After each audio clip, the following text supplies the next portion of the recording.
애초에 네가 원했던 게 이게 아니나? 아니, 뭐 또 칼 들고 한바탕 하려고? 그러니까 말하지 말고 그냥 해. 그냥 두고 보는 거야. 하지마. 네 가면 죽어.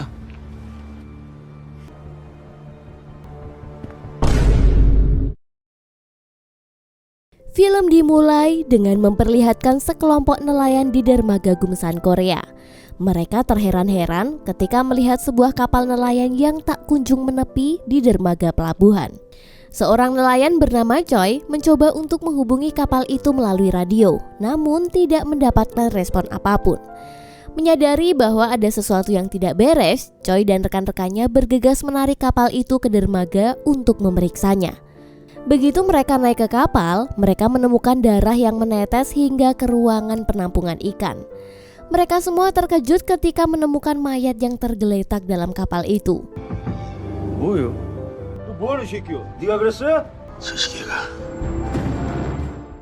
Waktu pun berganti dan memperlihatkan 10 tahun kemudian. Mari kita berkenalan dengan Kim. Dia adalah seorang petinggi sebuah gangster yang bernama Taiji.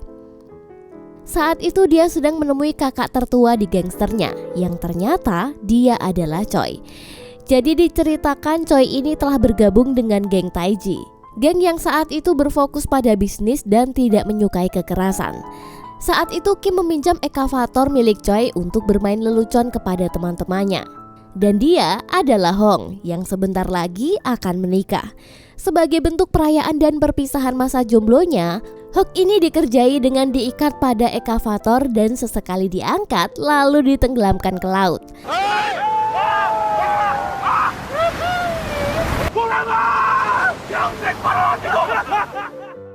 Tak lama kemudian, Kim mendapatkan kabar bahwa sedang dilakukan pesta narkoboy di salah satu lokasi bisnis mereka.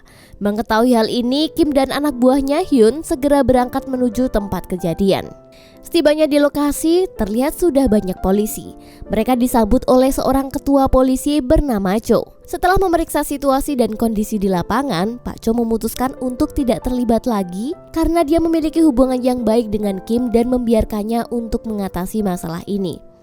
Saat Kim dan anak buahnya sedang memberi pelajaran orang-orang yang berpesta narkoboy, muncullah seorang pria dengan para anak buahnya. Pria itu adalah Chung. Dia anggota penting di organisasi Taiji dan dikenal dengan bisnis ilegalnya, yaitu jualan narkoboy. Setelah insiden itu, Kim, Choi, dan Chung memilih untuk bertemu ke sebuah kedai makanan dan membicarakan apa yang baru saja terjadi. Tapi berbicara dengan Chung bukanlah hal yang mudah. Dia terkenal dengan temperamennya yang mudah meledak. Kim dan Choi pun hanya bisa pasrah membiarkan Chung meluapkan kemarahannya dan mereka memilih untuk diam. Tak lama kemudian pemimpin geng mereka yaitu Tuan Oh tiba di kedai itu. Tuan Oh kemudian meminta Chung untuk mengakhiri bisnis ilegalnya dan menjaga ketertiban dalam organisasi Taiji. 갱포 한 번만 더 강릉바닥에서 약분다리 보이잖아. 네 쌍판대에 구멍 난디. 예, 알겠습니다. Dia sangat tidak ingin ada kekacauan dalam gengnya. Di tempat lain terlihat seorang pria yang sedang bersantai di atap gedung. Pria itu bernama Lee. Dia adalah seorang pimpinan salah satu gangster di kota Gangnam. Tiba-tiba anak buahnya datang dengan membawa seorang pemuda yang meminjam uang dari perusahaan yang dikelola oleh Lee dan gagal membayarkan hutangnya. Jadi, Lee ini adalah pemimpin gangster yang menjalankan bisnis pinjaman uang dan mengontrol perdagangan narkoboy di area Gangnam. Dia memiliki satu prinsip, semua orang yang berhutang kepadanya harus melunasi dengan cara apapun. Kemudian, Lee bersama anak buahnya dan pemuda itu pergi untuk bertemu ketua gangsternya. Tanpa basa-basi, Lee meminta imbalan atas pengabdiannya selama 10 tahun terakhir. Dia ini selalu menyelesaikan pekerjaannya dengan sempurna. Dia juga meminta diberikan saham di resort Asra. Namun permintaan Lee ditolak oleh ketua geng itu karena dia telah diberikan perusahaan yang mengubahnya dari miskin menjadi kaya. 온갖 더러운 일 10년 넘게 도맡아 했으니까 절대 과한 거 아니에요. 아무것도 없던 새끼가. Merasa kecewa dengan penolakan itu, Lee langsung membunuh ketua gengnya. 대가리 같은.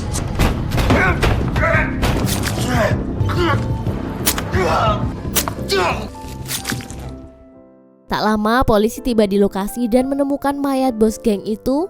serta anak buahnya dan seorang pemuda yang berhutang yang tinggal di sana. Pemuda yang berhutang itu kemudian mengakui perbuatannya, bahwa dialah pelaku pembunuhan itu. Di sini dia terpaksa mengaku karena untuk melunasi semua hutangnya. Di tempat yang berbeda, Kim datang mengunjungi Tuan Oh. Meskipun seorang bos gangster, Tuan Oh ini hidup dengan sederhana. Dia senang bercocok tanam untuk makan sehari-hari. Setelah itu, Tuan Oh mengajak Kim untuk melihat resort asra yang mewah dan indah yang ia bangun. Kemudian, Tuan Oh ingin agar Kim mengambil alih resort itu. Namun Kim menolak, menurutnya resort itu adalah milik geng Taiji dan dia tidak ingin memicu pertikaian antara anggota geng Taiji. Resort itu juga masih terletak di wilayah kekuasaan geng Chung yang dapat memicu peperangan antar geng. Tuan Oh menjelaskan kenapa dia ingin menyerahkan pengelolaan resort itu. Alasannya adalah dia ingin menikmati masa tuanya dengan tenang dan tidak ingin terlibat dalam urusan dengan pemegang saham baru yang tidak lain adalah Lee. Di sisi lain, Lee tampak sedang berada di sebuah apartemen dan tampaknya dia sedang lemas karena habis belah durian bersama wanita bernama Sun. Sebelum Lee pergi, dia meninggalkan sebuah pesan untuk Sun berapa nota pembayaran bunga hutang yang telah dia lunasi. Dengan kata lain, Sun telah membayar bunga hutangnya dengan cara mengeluarkan benih kecebong Lee. Setelah meninggalkan apartemen, Lee kembali menuju kantornya. Di sana dia bertemu dengan Shin, seorang anggota senior dalam geng mereka. Shin memberitahu kecurigaannya kepada Lee tentang kematian pemimpin mereka, yang ternyata itu semakin membuat kecurigaan kepada Lee karena kini dia telah menjadi pemegang saham terbesar kedua di Resort Astra setelah kejadian pembunuhan itu. Ketika Kim sedang berada di resort, tiba-tiba Lee datang dan meminta untuk melihat sketsa desain terbaru Resort Astra. Kemudian Kim mengajak Lee untuk minum di sebuah tempat dekat pantai. Di sana Kim meminta Lee agar tidak terlibat secara langsung dalam pengelolaan Resort Astra. Sebab Kim tidak ingin bisnis mereka tercemar narkoboy. Jika Lee tidak setuju, dia bisa menjual semua sahamnya. Walaupun marah, Lee akhirnya menyetujui permintaan itu dan meninggalkan Kim. 싫으면 지분도 사서 우릴 관리는 신경을 꺼이지. 뭐 최대 주주가 그렇다고 하면 난 인정한 걸로 알을게. Keesokan harinya adalah hari pernikahan Hong. Acara berlangsung dengan meriah. Namun situasi mendadak berubah ketika Chung muncul dan mulai membuat kekacauan. Di sini dia tidak setuju dengan keputusan Tuan Oh yang menunjuk Kim sebagai pengelola resort. 니 지금 뭐하나? 와, 신하 형님 이럴 줄은 몰랐네? 그 리조트 형님 준대요? Mereka pun cuma diam dan membiarkan Chung marah hingga pergi dengan sendirinya. Hari berganti, terlihat Chung dan Choi berada di pasar ikan. Mereka berbincang tentang keputusan yang telah diambil oleh Tuan Oh. Meski tidak sepakat, mereka memilih untuk tidak menantang keputusan itu sebagai tanda penghormatan mereka kepada Tuan Oh. Keesokan paginya, Lee kembali menemui Sun untuk meminta jatah lagi. Lee meminta Sun untuk melunasi pokok pinjaman, bukan hanya membayar bunga hutangnya saja. Dan karena tidak bisa membayar, lagi-lagi Sun terpaksa kasih jatah malam Jumatnya lagi. Setelah Lee merasa telah hidup kembali, ia dan Sun mendatangi rumah Tuan Oh. Melihat kedatangannya, Tuan Oh membiarkan Lee membantu menyelesaikan pekerjaannya menjemur hasil berkebunnya. Namun tiba-tiba Lee menusuk perut Tuan Oh dan meninggalkan pisau yang ia gunakan di tempat itu. 그게 왜 썩 궁금할까? 뭐 따로 드릴 말씀은 없습니다.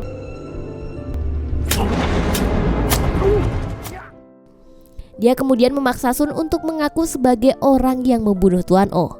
Hal itu dilakukan untuk melunasi semua hutangnya. Mengetahui kejadian itu, Kim langsung pergi ke rumah sakit dan menemukan Tuan Oh sedang di ruang operasi. Namun sayang, upaya dokter tak mampu menyelamatkan Tuan Oh. Dengan kemarahannya, Kim pergi ke kantor polisi dan menghajar Sun tanpa tahu kejadian sesungguhnya.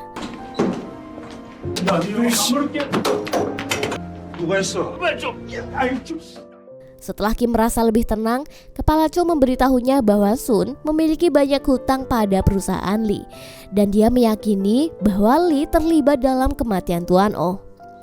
Dia meminta Kim untuk bersabar dan bekerja sama untuk menangkap Lee. Hari berikutnya, suasana sedih mewarnai acara pemakaman Tuan Oh. Dia adalah seorang bos gangster yang sangat dicintai dan dihormati oleh semua bawahannya. Setelah upacara pemakaman itu, Kim berdiskusi tentang situasi saat ini dengan Chung dan Choi. Kim meminta mereka untuk menahan diri dan tidak terburu-buru untuk bertindak. Ketika malam tiba, terlihat seorang anak buah Lee memasuki sebuah klub malam. Di sana Hong bersama anak buahnya sedang mempersiapkan operasi penangkapan. Dan jauh di tempat lain, Kim bertemu dengan Shin yang ternyata telah menunggu kedatangannya. Di sana Shin meminta bantuan Kim untuk menghabisi Lee. Namun dengan tegas Kim menolak permintaan itu. 동북에 발찌지면 어차피 새로 투자가 들어와야 하지 않겠습니까? 예? 아니, Sementara itu, Hyun menemui anak buah Lee yang baru saja ditangkap. Hyun dijanjikan kekayaan kepadanya jika mereka mau memberikan informasi tentang kapan dan di mana Lee akan melakukan transaksi narkoboy.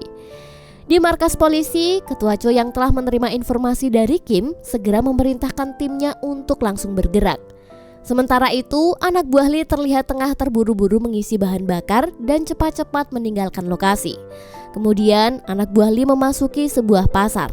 Mereka membawa sebuah tas hitam dan langsung berpencar.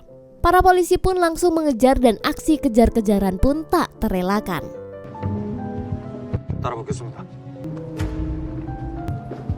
타조를 잡았습니다. Akhirnya, para polisi berhasil menangkap anak buah Lee. Namun ternyata polisi telah terkecoh. Tas yang dibawa oleh anak buah Lee hanya berisi teh dan kopi, bukanlah narkoboy seperti yang mereka duga. Di sisi lain, ternyata narkoboy itu sudah diserahkan kepada orang lain di stasiun pengisian bahan bakar. Setelah mendengar kegagalan polisi, Chung memerintahkan anak buahnya untuk bertindak. Namun Choi terlihat tetap diam dan tiba-tiba mengeluarkan pisau. Ternyata Choi memilih berkhianat dan melawan Chung. Dan peperangan pun terjadi. 진짜 이런다고?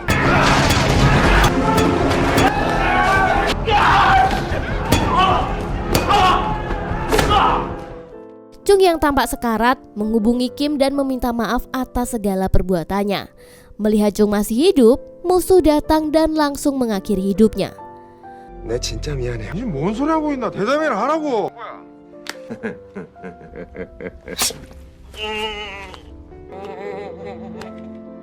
Namun di waktu yang sama, sebuah mobil mendekat dan lampunya menyorot Kim dan Hyung. Hyung kemudian berjalan mendekati mobil itu untuk memeriksa. Tiba-tiba mobil itu langsung menabraknya dan tanpa basa-basi anak buah Lee langsung menusuk Kim dengan pisau. Namun Kim berusaha untuk melawan balik. Ketika anak buah Lee akan menyerang lagi, terdengar sirene polisi yang membuatnya segera lari. Kim terlihat sangat lemas, kehilangan banyak darah, namun beruntungnya mereka masih bisa selamat saat kejadian itu. 3 bulan berlalu, Ketua Choi tampak mendatangi Lee untuk membahas pengkhianatan yang dilakukan oleh Choi. Lalu Lee menjelaskan jika Choi mungkin tidak rela jika Kim menguasai resort itu sendirian, makanya dia berkhianat. 김길석이가 리조트 다 가져도 되냐고. 김 사장님 지금 어디 있는 줄 알아요? 어떻게 하려고? 아직까진 김 사장님이 최대 주주인데 없으니까 이래저래 이러는. Di sebuah pelabuhan, Kim tampak turun dari kapal dan disambut oleh Hyun yang telah menunggu kedatangannya. Setelah 3 bulan menghilang, sembari memulihkan luka tusukannya, Kim kini siap untuk kembali melanjutkan balas dendam. Sementara itu, di kantor polisi, sebuah percakapan antara Ketua Cho dan Sun terjadi. Terungkap bahwa selama 3 bulan terakhir, Ketua Cho ini rutin mengunjungi Sun dengan tujuan mencari tahu siapa sebenarnya pembunuh Tuan Oh. Meski dengan memberi informasi itu dapat mengurangi hukuman yang dihadapinya, Sun memilih untuk diam demi menjaga keselamatannya sendiri. Setelah itu, Kim bertemu dengan Ketua Cho. Ketua Cho ini memohon agar Kim tidak bertindak di luar hukum dan memintanya untuk tetap bersabar. Namun Kim menjawab bahwa dia sudah kehilangan sifat manusiawinya dan sekarang dia akan kembali menjadi iblis dalam hal menyelesaikan masalah. 길서가 너 먹이면 내라고 예의 없어. 그럼 되겠네. 나한테 맡기면 내가 잘 처리할게. 내가 네 이름 믿는데 네 말은 못 믿겠다. Kemudian Kim bertemu dengan Shin. Kali ini Kim meminta bantuan Shin untuk menghabisi Lee dan sebagai imbalannya, semua saham Kim akan diserahkan kepadanya. Tanpa ragu, Shin segera menyetujui penawaran itu. Di tempat lain, seseorang berambut panjang memberitahu Lee bahwa Kim kini bekerja sama dengan Shin. Adegan kemudian beralih ke pelabuhan tempat Kim bertemu dengan Choi. Kim menceritakan masa lalunya, bagaimana dia sebelumnya adalah seorang nelayan yang selalu berusaha keras dan berdedikasi kepada Tuan Oh, sang pemimpin gangster. Meski Kim dan Choi sama-sama membangun resort, tetapi Tuan Oh lebih memilih menyerahkan resort itu hanya kepada Kim. Hal ini memicu kekecewaan Choi dan membuatnya untuk berkhianat. Hal itu dilakukan agar dia bisa memiliki resort itu sendirian. Kim kemudian meminta Choi untuk meminta maaf atas segala perbuatannya yang merugikan. Namun di sini Choi menolak. Dia merasa tidak ada yang perlu dia sesali. 길서가 내가 네한테 부탁하는 거 하자.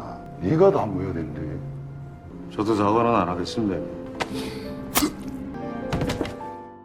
Sementara itu, tanpa disadari, anak buah Lee telah memasuki bisnis yang sekarang dikuasai oleh Shin. Mereka telah jatuh pada jebakan yang dipersiapkan oleh Hyun dan pengikut setianya. Begitu pintu ditutup, pertarungan pun terjadi antara anak buah Lee dan semua anak buah Hyun. Di tempat lain, semua pengikut Lee berhasil dihabisi. Ketika Lee bersiap kabur, Ketua Cho datang dan membawa surat penangkapan meski surat itu adalah surat palsu. Setelah berhasil menangkap Lee, Shin tampak menghubungi tangan kanannya untuk menghabisi Kim, yang tanpa mereka sadari, mereka sedang diikuti oleh Hong dan anak buahnya. Sementara itu, tangan kanan Shin diserang oleh anak buah Hyung hingga dia pun tewas. Kita kembali ke Shin, yang tampaknya telah tewas, dan orang-orang suruhan Hong pun membalas si pria gondrong itu dengan cara yang sama. Di tempat lain, Ketua Cho dihadang oleh Kim dan anak buahnya. Kim sudah mengetahui bahwa surat penangkapan Lee itu adalah palsu. Kim meminta Ketua Cho untuk menyerahkan Lee kepadanya. Namun Ketua Cho menolak karena sebenarnya Ketua Cho melakukan ini karena dia tidak mau melihat Kim membunuh lagi dan tidak ingin menangkap Kim yang ia anggap sebagai sahabatnya. Akhirnya Ketua Cho pun menaiki mobil dan pergi. Kemudian Ketua Cho meminta Lee meninggalkan kota dan jangan pernah kembali. Di saat Ketua Cho lengah, Lee menyerang mereka yang mengakibatkan mobil terbalik.